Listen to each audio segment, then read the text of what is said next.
18వ లోక్సభ ఈ ఎన్నికల ఫలితాలు అందరి అంచనాలను తలకిందులు చేస్తూ అందరూ ఊహించిన దానికంటే భిన్నమైన రిజల్ట్ వచ్చింది. 300 పై చిలుకు స్థానాలు వస్తాయని, కాదు 400 స్థానాలు వస్తాయని భారతీయ జనతా పార్టీ, నరేంద్ర మోదీ, అమిత్ షా ద్వయం భావించింది. చాలామంది అట్లే అనుకున్నారు. ఎగ్జిట్ పోల్స్ కూడా అట్లాగే వచ్చినాయి. మొన్నటి ఎన్నికల్లో పోలింగ్ పర్సెంటేజ్ కూడా 2014, 2019 లోక్సభ ఎన్నికలతో పోలిస్తే తగ్గుదల కనబడింది. ఈ తగ్గుదల ఇది ఎవరికి ఉంటుంది, ఎట్లా ఉంటుంది అనే విషయం ఎవరికీ స్పష్టత లేదు. కానీ ఇండియా కూటమి నేతలు మాత్రం తమ గెలుపు పైన, ఎన్ని స్థానాలు గెలుస్తామన్న దానిపైన గట్టి నమ్మకంతో ఉన్నారు. ఎగ్జిట్ పోల్ను బహిష్కరించారు. ఆ ఇండియా కూటమి నేతలు ఎగ్జిట్ పోల్స్ పైన తీవ్ర స్వరంతో వారు స్పందించరు. ఇదంతా ఒకటి. ఇప్పుడు గెలిచింది బీజేపీనే, కానీ అధికారం చేపట్టే పరిస్థితి లేదు. ఇప్పుడు అత్యంత కీలకంగా ఉండబోతున్న వారు జేడీయూ నితీష్ కుమార్, ఏపీలో చంద్రబాబు నాయుడు, ఎన్డీఏ మిత్రపక్షం. ఈయనకు 16 స్థానాలు తెలుగుదేశానికి వచ్చినాయి, 12 జేడీయూకి వచ్చినాయి. వీళ్ళిద్దరూ కనుక పక్కకు తప్పుకుంటే భారతీయ జనతా పార్టీ ప్రభుత్వాన్ని ఏర్పాటు చేసే అవకాశం లేదు. మరి వీరిద్దరు ఎటువైపు ఉండవచ్చు? రాహుల్ గాంధీ ఒక మాట అన్నారు, చంద్రబాబు నాయుడు, నితీష్ కుమార్ వారిద్దరు కూడా కాంగ్రెస్ పార్టీకి మిత్రులే, కాబట్టి మా మిత్రులతో ఇండియా కూటమి నేతలను భేటీ అయిన తర్వాత వారిని ఆహ్వానిస్తామని అంటున్నారు. ఇతరులను కలుపుకొని వీరికి వచ్చినాయి 234 వరకు వీరికి ఉన్నాయి. వీరిద్దరూ కలిసి ఇతరులను కలుపుకుంటే కనుక తాము ప్రభుత్వాన్ని ఏర్పాటు చేస్తామని అంటున్నారు. ఒకవేళ నితీష్ కుమార్, చంద్రబాబు నాయుడు పక్కకు వెళితే కనుక ఒక 5-6 స్థానాలు ఎన్డీఏకు తక్కువైతే ఇతరులను కలుపుకుంటే అక్కడ ప్రభుత్వాన్ని ఏర్పాటు చేయవచ్చును ఎన్డీఏ కూటమి. మరి ఎన్డీఏ కూటమిలో అత్యంత కీలకంగా ఉంటూ ఉన్నవారు చంద్రబాబు నాయుడు ఎటువైపు ఉండే అవకాశం ఉన్నది, నితీష్ కుమార్ ఎటువైపు ఉండే అవకాశం ఉన్నది, ఇది కొంచెము ఆలోచించవలసింది. ఈసారి అంటే 1996 తర్వాత ఇద్దరు నాయకులు, ప్రధానంగా చంద్రబాబు నాయుడు జాతీయ రాజకీయాల్లో, అది బీజేపీ కేంద్రంగానే ఓ క్రూషియల్ రోల్ ప్లే చేయబోతున్నారు. అంటే అప్పట్లో మీడియాలో చంద్రబాబు నాయుడు ఢిల్లీలో చక్రం తిప్పుతారు అనేది, కానీ నిజంగానే ఈసారి మళ్ళీ చంద్రబాబు నాయుడుకి అవకాశం వచ్చింది. మొన్నటి వరకు ఆయన తీవ్రమైన పరాభవాన్ని, తీవ్రమైన అవమానాన్ని అనుభవించి ఉన్న చంద్రబాబు నాయుడు ఇవాళ ఆంధ్రప్రదేశ్లో అధికారంలోకి రావడం, అది బంపర్ మెజార్టీతో అధికారం దక్కించుకోవడం, లోక్సభలో కూడా కేంద్ర ప్రభుత్వ ఏర్పాటులో కూడా కీలకమైన పాత్ర పోషించే అవకాశం దక్కింది చంద్రబాబు నాయుడుకు. ఆనాడు ఉమ్మడి రాష్ట్ర రాజకీయాలలో చంద్రబాబు నాయుడు క్రూషియల్ రోల్ ఉన్నది. ఇవాళ రాష్ట్రం విడిపోయిన తర్వాత ఆంధ్రప్రదేశ్ నుంచి క్రూషియల్ రోల్ ప్లే చేయబోతున్నారు చంద్రబాబు నాయుడు. ఇక్కడ ఎన్డీఏ మిత్రపక్షాలు మొత్తం తీసుకుంటే కనుక వీరికి ఉన్నాయి. బీజేపీకి 241 స్థానాలు సొంతంగా వచ్చినాయి. మొత్తం ఎన్డీఏ కాబట్టి 293 ఉన్నాయి. తెలుగుదేశానికి 16 స్థానాలు, జేడీయూకు 12 స్థానాలు, ఇతరులు కలుపుకుంటే 24, మొత్తం కలిసి 293.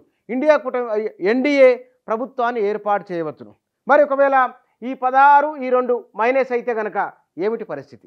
ఈ 28 స్థానాలు పక్కకు తప్పుకుంటే కనుక ఇక్కడున్న ప్రభుత్వ ఏర్పాటుకు సంబంధించిన మెజార్టీ తగ్గిపోతుంది.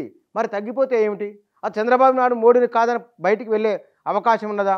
నితీష్ కుమార్ను నమ్మవచ్చా? ఇది ప్రశ్న. ఇండియా కూటమికి ఏం అవకాశం ఉన్నది? ఇండియా కూటమి తీసుకుంటే కనుక 233 స్థానాలు ఇండియా కూటమి, కాంగ్రెస్కు 99 స్థానాలు, ఎస్పీకి సమాజ్వాదీ పార్టీ 37 స్థానాలు, టీఎంసీ తృణమూల్ కాంగ్రెస్ 29 స్థానాలు, ఇతరులు 68 స్థానాలు. ఇందులో ఇండియా కూటమిలో ఉన్న మిత్రులు చాలామంది ఉన్నారు. జేఎంఎం ఉంది, ఆప్ ఉంది, లేకపోతే కనుక డిఎంకే ఉంది, ఇట్లా చాలా పార్టీలు ఉన్నాయి. వాళ్ళు కలుపుకుంటే కనుక ఇక ఇతరులలో 17. ఎవరు ఇతరులు అనుకున్నప్పుడు స్వతంత్రులు 7 మంది ఉన్నారు, వైసీపీ నుంచి 4 ఉన్నారు, బీజేడీ నుంచి 1, ఇతరులు 5 మంది ఉన్నారు. వీళ్ళు మొత్తం 17 మంది. ఇట్లా కలుపుకున్నా సరే ఇక్కడ వీళ్ళిద్దరూ ఇక్కడ 28 స్థానాలు, ఇవి కలుపుకున్నా కూడా ఇండియా కూటమి కొంత ఇబ్బందికరమైంది. కాబట్టి ఏ లెక్కన చూసుకున్నా సరే నరేంద్ర మోదీతోనే చంద్రబాబు నాయుడు వెళ్ళే అవకాశం ఉంది. ఒకవేళ కనుక వెళ్ళకుంటే అది బీజేపీ ప్రభుత్వాన్ని, ఎన్డీఏ ప్రభుత్వాన్ని ఏర్పాటు చేసే అవకాశం తక్కువ. ఎందుకు? నితీష్ కుమారు మొన్నటి వరకు ఆయన కాంగ్రెసు, ఆర్జేడీ కూటమితో బీహార్లో అధికారంలోకి వచ్చి సరిగ్గా ఎన్నికల కొద్ది నెలల ముందు ఆయన ఫ్లైట్ ఫిరాయించి బీజేపీతో వెళ్ళి ఎన్డీఏలో కూటమిలో జాయిన్ అయ్యారు. ఆయన ఇప్పుడు 12 స్థానాలు గెలుచుకున్నారు. అయితే ఇక్కడ ఆర్జేడీ కనుక అనుకున్న స్థాయిలో పర్ఫార్మెన్స్ చేసి ఉంటే నితీష్కు ఈ సీట్లు కూడా వచ్చి ఉండేవి కావు. కానీ నితీష్ కుమార్ అటువైపు చేయడం వల్ల అదొకటి. ఆయన మరి నరేంద్ర మోదీని నమ్మి ఉంటారా? ఎందుకంటే తానే ప్రధానమంత్రి అభ్యర్థిగా ఉన్నారు. ఇవాళ ఇండియా కూటమి ఆయనకు డిప్యూటీ ప్రధానమంత్రి పదవిని ఆశ చూపిస్తున్నది, రమ్మని ఆహ్వానిస్తున్నది. దీనికి తోడు చంద్రబాబు నాయుడు కూడా కాంగ్రెస్తో నిన్న మొన్నటి వరకు ఉన్నారు. నరేంద్ర మోదీతో ఆయనకు సఖ్యత లేదు. ఆంధ్రప్రదేశ్ రాజధానికి ఆయన డబ్బులు ఇవ్వలేదు. నువ్వు మట్టి నీళ్లు అని చెప్పి అప్పట్లో పెద్ద ఎత్తున దానిపైన సెటైర్లు వచ్చినాయి. ఇప్పుడు చంద్రబాబు నాయుడు వెళ్తే అమిత్ షా, నరేంద్ర మోదీ ద్వయం అసలు ఆయన పట్టించుకోలేదనే భావన తెలుగు ప్రజల్లో బలంగా ఉన్నది. ఇవాళ బీజేపీ ఆడ 8 అసెంబ్లీ 3 లోక్సభ గెలిచిందంటే కనుక దానికి ప్రధానమైన కారణం తెలుగుదేశం పార్టీ పవన్ కళ్యాణ్ లేకుంటే చంద్రబాబు నాయుడు ఇండియాతో వెళ్ళే అవకాశమే లేదు. నిజంగా రాజకీయ హీరో పవన్ కళ్యాణ్ ఉన్నారు. కాబట్టి చంద్రబాబు నాయుడు దూరం జరగాలనుకున్నా సరే పవన్ కళ్యాణ్ మోడీ దగ్గరనే చంద్రబాబు నాయుడుని ఉంచే అవకాశం ఉన్నది.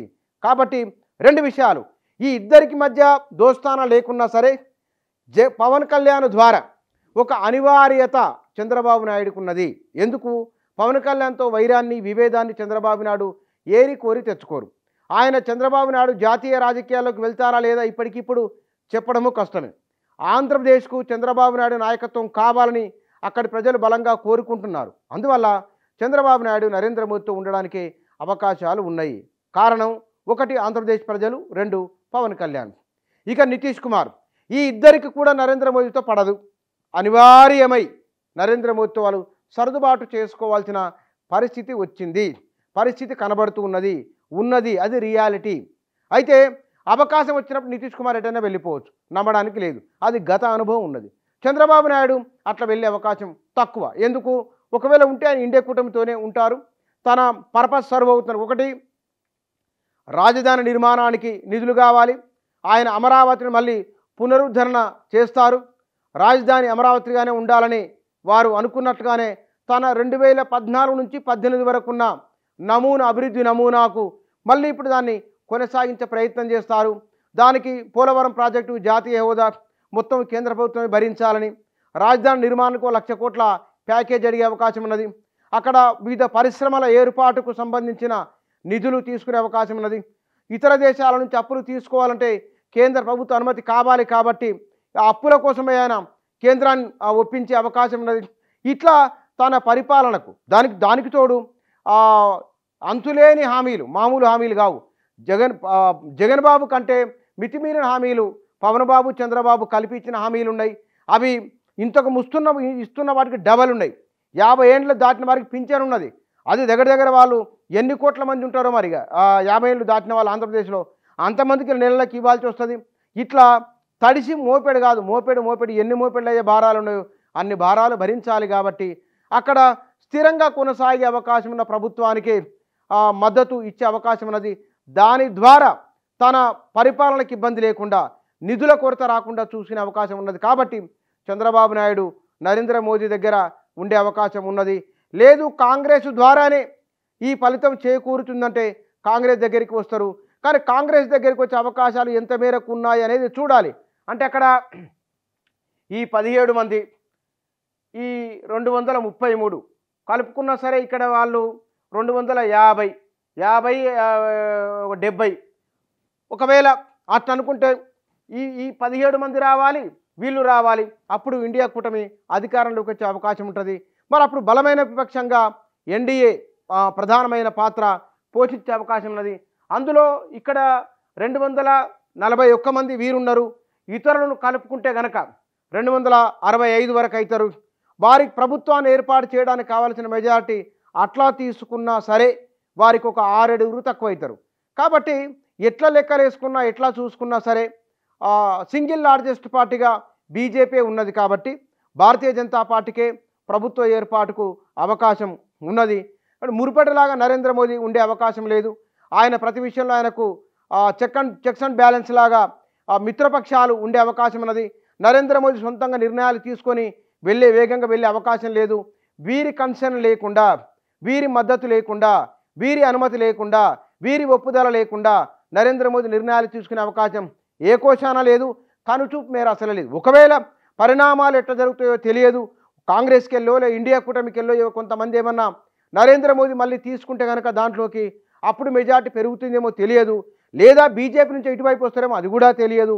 ఇప్పటికైతే నితీష్ కుమార్, చంద్రబాబు నాయుడు వీరిద్దరి పైనే కేంద్రంలో ఎవరు ప్రభుత్వం ఏర్పాటు చేయాలనో వారి చేతుల్లోనే ఉన్నది. ఎందుకంటే వీరికంటే కూడా ఎక్కువ స్థానాలు గెలుచుకున్న స్టాలిన్ ఉన్నాడు, వీరికంటే ఎక్కువ స్థానాలు గెలుచుకున్న సమాజ్వాదీ ఉన్నది, వీరికంటే ఎక్కువ స్థానాలు గెలుచుకున్న మమతా బెనర్జీ ఉన్నది.